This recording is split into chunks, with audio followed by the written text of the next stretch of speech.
Madame, Monsieur, bonsoir. Merci de nous accueillir chez vous pour ce flash.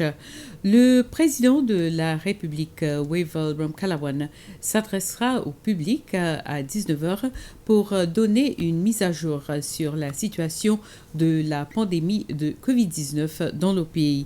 Son adresse passera en direct sur la SBC One, Paradise FM et Radio Sicile et sera répétée à 20 heures.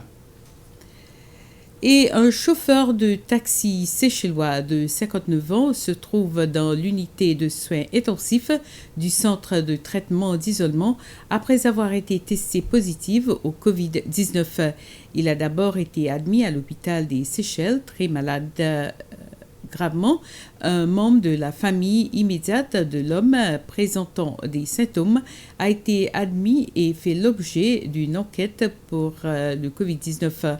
Les travailleurs du domaine de la santé recherchent, mettre en quarantaine et testent les contacts récents de la famille.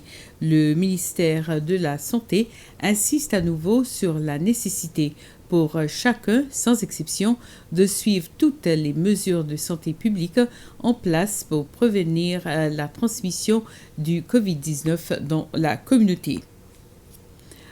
La Cour suprême a condamné aujourd'hui 6 hommes à 8 ans d'emprisonnement pour des infractions liées au trafic maritime de drogue.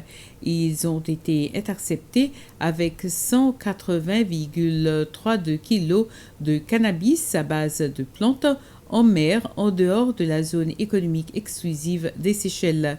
C'était lors d'une opération conjointe impliquant le bureau anti-narcotique, l'armée de l'air et les gardes-côtes le 29 juillet de cette année.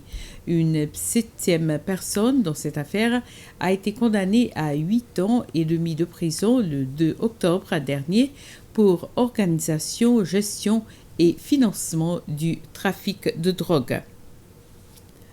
La Banque centrale a déclaré qu'elle avait décidé d'autoriser les banques à fermer à midi les 2 jours, la veille de Noël et la veille du Nouvel An. Le chef de la division inclusion financière et conduite du marché, James Jean, affirme que la décision est associée de certaines conditions placées devant les banques. Il dit que la Banque centrale encourage continuellement ses clients à utiliser des services électroniques pour leurs transactions financières. Et c'est sur cette information qu'on se quitte. Merci à vous de nous avoir suivis et bonsoir.